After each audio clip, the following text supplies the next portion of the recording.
Bonjour et bienvenue à cette vidéo sur la HCG, c'est-à-dire l'hormone gonadotrophine chorionique humaine. Comme nous avons vu dans une autre vidéo, la HCG elle est sécrétée suite à l'implantation pour aller remplacer la LH. Et si vous vous souvenez bien, dans une autre vidéo, la LH avait été décrite comme une hormone qui maintient le corps jaune. Alors, une fois que les sécrétions de LH sont inhibées par les hautes concentrations d'estrogène et de progestérone sécrétées par le corps jaune, la LH ne sera plus présente pour maintenir le corps jaune. Ceci est un problème pour l'embryon parce que le corps jaune est nécessaire pendant les 3 premiers mois de la grossesse pour maintenir l'endomètre.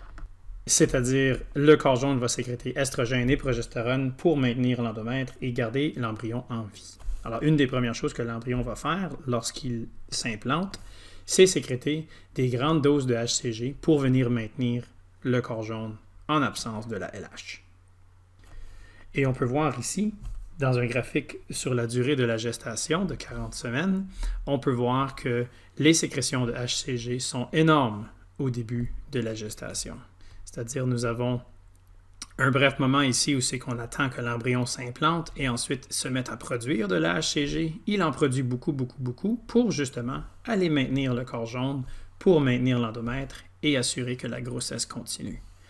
Mais pourquoi la HCG chute quasiment aussi rapidement qu'elle a augmenté autour de la 12e semaine?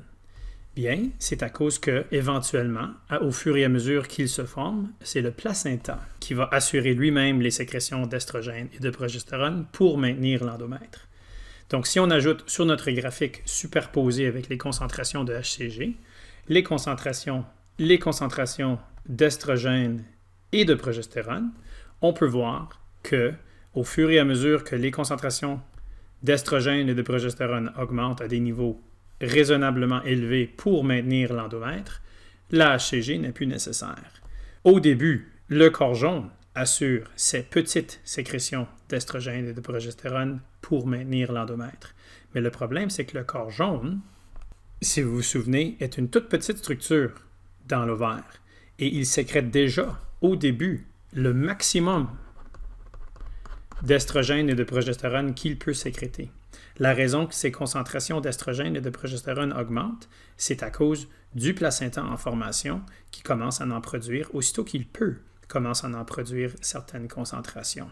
Mais on n'en a pas assez. Alors, le supplément d'estrogène et de progestérone que le corps jaune produit vont pouvoir assurer la grossesse. Mais éventuellement, le placenta est capable de le faire lui-même et donc on peut arrêter les sécrétions d'HCG, elles ne sont plus nécessaires, elles deviennent insignifiantes dans le sang de la mère. À noter que la HCG devient tellement abondante dans le sang de la mère qu'elle en filtre dans ses reins et en expulse dans son urine.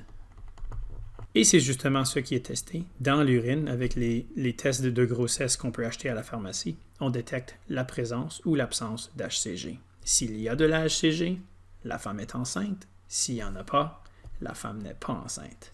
Ceci termine notre petite vidéo sur la HCG. Bonne fin de journée!